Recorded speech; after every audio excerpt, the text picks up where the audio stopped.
Pizza, garlic bread, burger બધાની favourite હોય છે.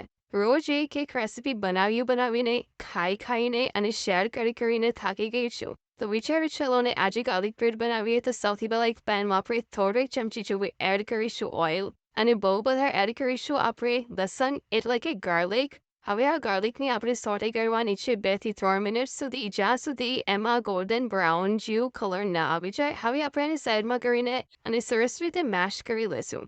સરસ રીતે સોટે થઈ ગઈ એટલે મેશ પણ તરત થઈ જશે. હવે આપણે 1 ક્યુબ ચીઝ એડ કરીશું ગ્રેટ કરીને. બહુ બધું આપણે બટર લઈ લઈશું અને એ પણ અહીં અંદર આપણે એડ કરી દઈશું. પછી ચીલી ફ્લેક્સ અને ઓરેગાનો મસ્ટ બી એને બોયા વગર નાખી દેજો. હવે બહુ બધા ધાણા એકદમ નાના ચોપ કરીને આપણે ધાણા એની અંદર એડ કરીશું અને પછી સ્વાદ અનુસાર થોડું મીઠું એડ કરીશું અને થોડા ચીલી ફ્લેક્સ મેં વધારે એડ કર્યા છે કેમ કે હું થોડું સ્પાઇસી ખાઉં છું. હવે આ બધાને આપણે સરસ રીતે મેશ કરીને સરસ મિક્સ કરી દઈશું. લઈશું આપણે ગાર્લિક બ્રેડ માટેની બ્રેડ અને આ મિક્સચરની આપણે બ્રેડના ઉપર સ્પ્રેડ કરી લઈશું બહુ સરસ રીતે.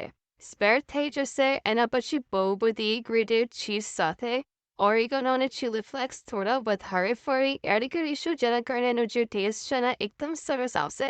ગાર્લિક બ્રેડ કોને ભાવે છે ચલો ફટાફટ વિડીયોને લાઈક શેર અને કમેન્ટ કરી લો. હવે આ ગાર્લિક બ્રેડ આપણે ટોસ્ટરમાં પણ શેકીશું અને તવા ઉપર પણ શેકીશું. બંનેમાંથી કોની બેસ્ટ ગાર્લિક બ્રેડ બને છે ને એ ચેક કરવાનો છે.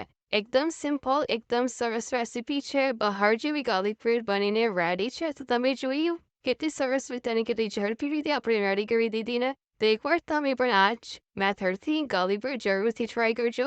ઘરના છોકરાથી લઈને મોટા નાના બધા ખુશ થઈ જશે અને સરસ મજાની ટેસ્ટી ગાર્લિક બ્રેડ આપણી બનીને રેડી છે. હવે ગરમ ગરમ સર્વ કરો. એન્જોય કરો. વિડીયો પસંદ આવી હોય તો લાઈક કરવાનું ન ભૂલતા અને શેર કરવાનું ન ભૂલતા અને હા કમેન્ટ પણ કરી દેજો અને ચેનલ ઉપર નવા છો તો સબસ્ક્રાઇબ કરી દેજો.